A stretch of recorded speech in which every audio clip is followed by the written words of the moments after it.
I'm joined by the Conservative MP Chris Philp, who's confident it can, and also by Liz Saville-Roberts, Plaid Cymru's Westminster leader, who's worried that Wales will suffer.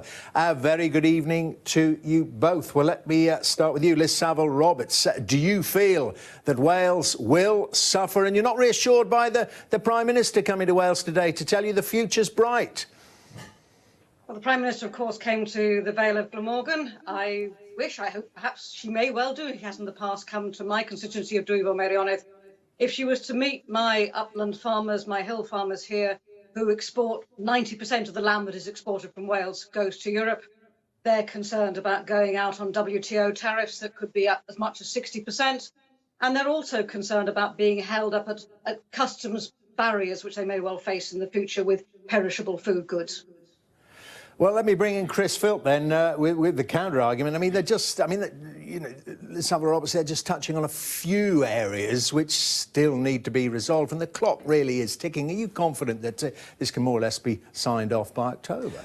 Yes, I am. The doom mongers and naysayers have been wrong so far. We've got the withdrawal agreement agreed, and we've got the transition agreement agreed just a couple of weeks ago. Let's not forget, it's in the European Union's interests as much as ours to get this deal done. Of course, it's in the interests of the Welsh sheep farmers, but let's not forget the UK is the largest export market for German cars. So, you know, Mercedes, BMW, Volkswagen, Audi are not going to want to see their largest export market disrupted. So I think the European Union will be pragmatic and sensible and protect jobs both here and in the EU by striking a sensible trade deal. Okay, and of course, what makes it easier, of course, is that we're starting off from a position of perfect alignment, right? Our rules and regulations are currently identical to the EU. So we're not starting from poles apart, we're starting from right together. OK, well, Liz Saville-Roberts, are you reassured by that? And following on from what Chris Philp has been saying there, more or less, the EU takes these strong positions and then something is negotiated at the last minute. We saw that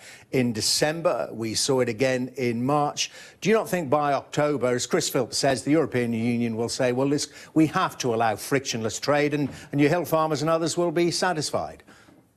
But nonetheless, this is all speculation. We're only 12 months away. The only certain fact that we have as things stand is that by the 30th of March next year, we will be a third country. We don't even know whether we will have a trade agreement. We don't know whether we'll be able to have a meaningful vote in Westminster on a trade deal. In all honesty, that the level of uncertainty, and that is still true here in Wales for fishermen, for farmers, for people in the steel industry, for people in all those industries with complex routes of moving goods and materials between Europe and back here to Wales. Now, Wales really is set to suffer most in the sense that our economy is based on export. And the degree of uncertainty, I know, is still bothering up. Well, no, let me put this to you, Chris Philp. Well, I mean, isn't there an easy solution to this in terms of removing one of the red lines? And Theresa May's already done that with the EU citizens' rights. She said a few weeks before she caved in that things would change after Brexit. But, of course, they won't till after transition. We don't know the shape of that. The customs union.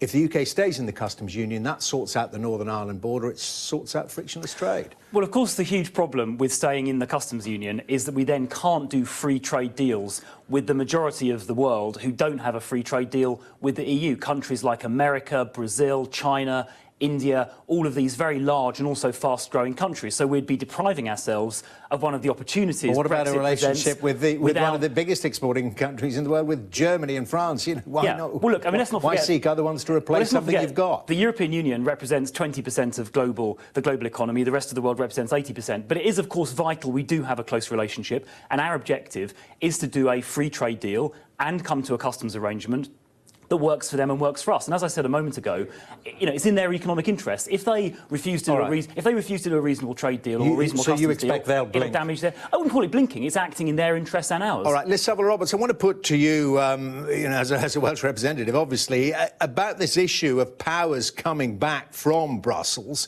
It's all about taking back control, Brexit. But does it look like Westminster's going to be taking back control and Wales won't get any more decision in her destiny?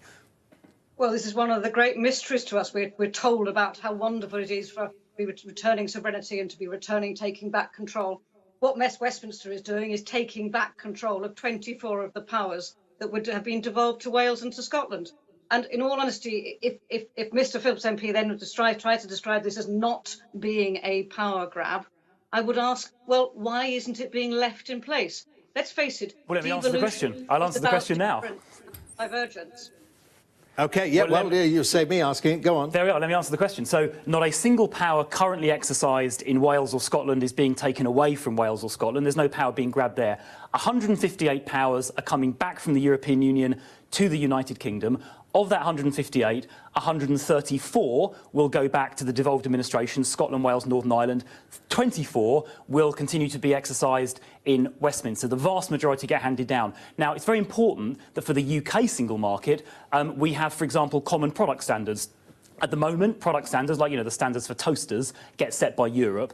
If we were to devolve that power to Wales and Scotland, it'd be ridiculous if you have a different set of toaster standards in Scotland compared to Wales, because then if you make a toaster in Wales, you can't send it to Scotland. So it's just common sense. Pretty ludicrous, though, isn't it? It's common sense. Yeah, it's common sense. I mean, the Welsh aren't going to come up with different toasters, are they? Well, who knows? I mean, so where you've got a common market... Hang on a sec. Hang on. Where you've got a common market, like the EU, you have common standards. The common market we're going to be part of when we leave is the UK common market. That needs common standards. And in those 24 areas out of 158, we'll keep having our standards. Well, Liz Roberts has to come back on that. Right, Westminster has to do it because you can't be trusted not to set up your own toasters. I didn't say that.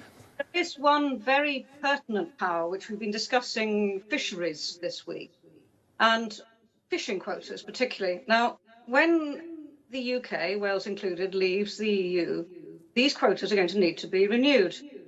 And under previous arrangements of Westminster Government rubber-stamped the sale of 90% of Welsh fishing quotas to foreign firms.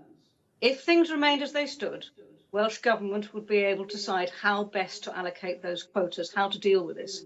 As it stands now, that power is taken back to Westminster. OK, I want to let that stand, and I want to move on to the big issue, perhaps the real fly in the ointment, and your views on how the Northern Ireland border, OK, we're leaving the customs union, we understand that. Without that as the backstop, how do you sort it?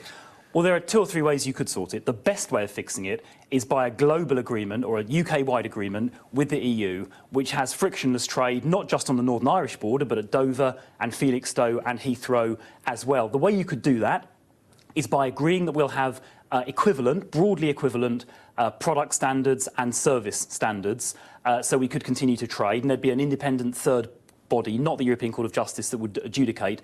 And in relation to customs, you would have customs declarations done at the point of dispatch and the point of receipt, not at the border, with reporting and maybe some number plate recognition to check which vehicles are moving, to do a reconciliation. That's all entirely possible. I hope, and I think I expect as well, for the reasons I mentioned, that will be the shape of the free trade deal done by October. So that takes care of Northern Ireland, and it in fact takes care of the rest of the UK as well. That's the best solution for us and for the European Union. OK, Liz Roberts, do you think it can be done with relation to Northern Ireland in that form?